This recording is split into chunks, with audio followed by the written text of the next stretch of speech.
지구는 만성화되는 기후변화와 식량위기의 시대를 맞이하고 있습니다. 국내에서도 경각심이 높아지고 있지만 이 위기를 어떻게 극복할지에 대한 사회 분야별 논의는 무르익지 않고 있어요. 여러 분야 중에서 특히 농업이 그러하죠. 유엔은 지난 2018년 12월 17일 총회에서 농민권리선언을 채택했습니다. 하지만 국내에서는 채택한 지 5년여가 지났지만 그 내용이 제대로 조명받지 못하고 있죠. 지난해 1월 19일 이른바 농민기본법이라 불리는 농민, 농업, 농촌정책기본법 개정안이 국민동회 청원을 거쳐 국회에 회부됐으나 21대 국회 내 통과가 불투명한 상황입니다. 투데이 신문은 농민권리선언에 담긴 오늘날 농촌의 현실을 밝히고 농민들 스스로는 자신의 권리에 대해 어떻게 생각하는지 알아보고자 해요. 한번 훼손된 환경을 다시 되살리기 어렵듯 농업 역시 마찬가지입니다. 더는 외면할 수 없는 문제를 직시할 때입니다. 전남 해남군 북일면은 보건지소에 공중보건의사가 배치되지 못해 이동진료버스가 이를 대신하고 있습니다. 이외에도 해남군에서는 북평면, 마산면, 산이면에 공중보건의가 배치되지 못했어요. 해남군은 올해 11월 현재까지 98회의 이동진료버스를 운영해 1986명의 주민들에게 의료 서비스를 제공했습니다. 해남군은 이외 관내 경로당 590개소를 대상으로 보건소의 의사, 간호사, 물리치료사로 전담팀을 구성해 분기별 순회 의료 서비스도 제공하고 있습니다. 65세 이상 노인 중 고위험군을 파악해 만성질환 관리, 건강생활실천 유도, 치매 예방 등의 보건사업 연계를 하고 있어요.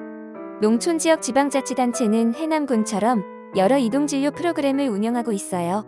고령자가 많아 의료 수요가 많은데도 정작 공중보건의조차 모두 배치하지 못할 정도로 시설과 인력이 부족하기 때문이죠. 같은 농촌지역 시군이어도 도시지역과 농촌지역 간 의료 서비스 차이 역시 큰 편입니다.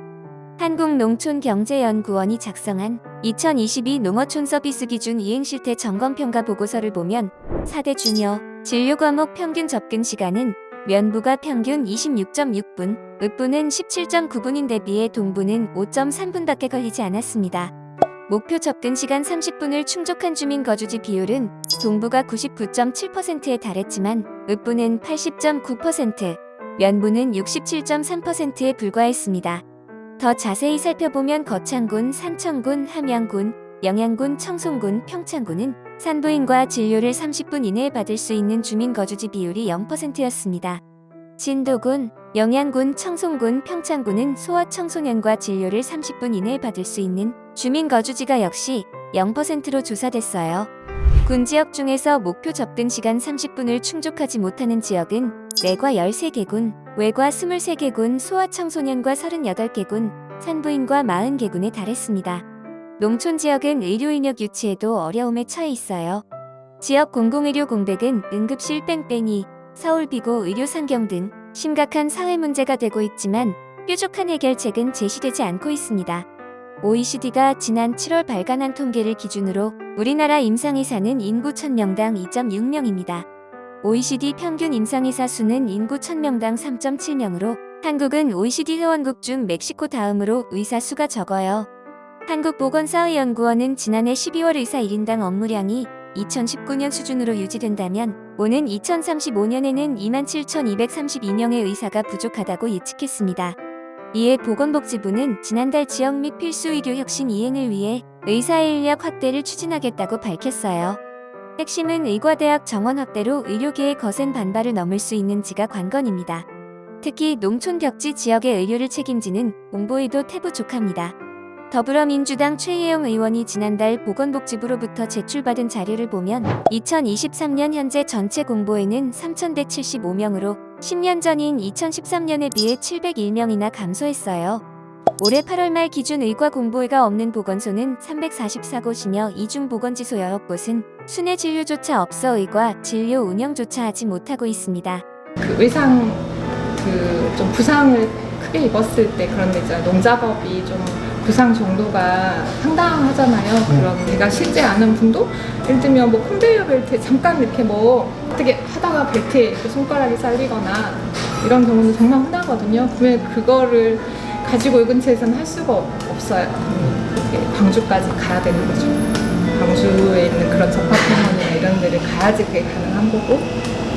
공보위가 전국적으로 다 부족하다 보니까 저희가 이제 지금 이제 다른 방법도 생각을 하느라고 지금 보면 의료 취약지 지원 사업이 있어요. 그 말하자면 비대면 진료를 할 수 있게 이렇게 시스템을 구축해주는 보건복지부 사업이 있거든요.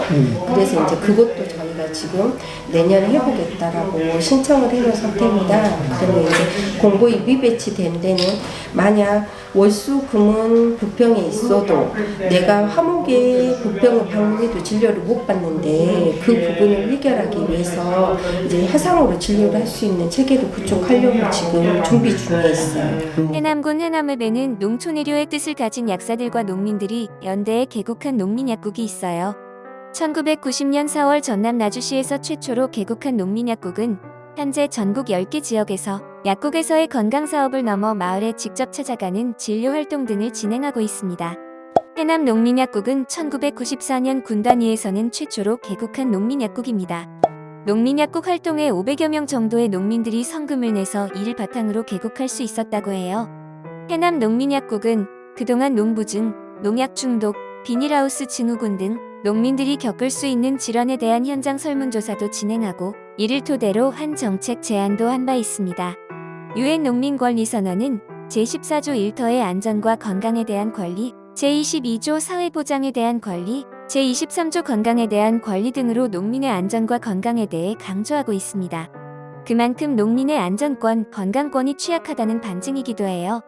유엔 농민권리선언 제14조는 국가는 농민에게 유리하게 건강한 노동 조건을 보장하기 위한 적절한 조치를 취해야 하며 적절한 책임 당국을 지정해 농업의 직업 안전과 건강에 대한 정책 이행과 국내법 및 규제를 집행하기 위한 분야 간 공조 메커니즘을 마련해야 한다고 명시하고 있습니다. 그러면서 위험 요소를 예방하기 위한 금지 및 제한 조치, 농업용 화학물질에 관한 국가 차원의 체계, 농업용 화학물질에 대한 적절한 정보 제공 등의 조치를 국가에 주문했습니다. 제22조는 농민은 사회보험을 비롯해 사회보장에 대한 권리를 가진다라며 이에 대한 국가의 인정을 요구하고 있습니다. 이어 제23조는 농민은 신체적, 정신적으로 가능한 한 최고의 건강 상태를 누릴 권리가 있다. 또한 어떠한 차별 없이 모든 사회복권, 서비스를 받을 권리가 있다라며 국가는 비차별 원칙에 기반해 취약계층에게 농촌 지역의 보건시설, 재화 및 서비스에 대한 접근과 공동체에 영향을 미치는 주요 보건 문제에 관한 정보, 건강에 대한 권리와 인권에 관한 교육을 포함하는 보건 종사에 대한 교육 등에 대한 접근을 보장해야 한다고 명시하고 있죠. 앞서 소개한 농민약국의 모토는 건강한 사회, 건강한 농민입니다. 우리 사회는 건강한가란 물음에 대한 답변이 우리 농민은 건강한가에 있을지 모릅니다.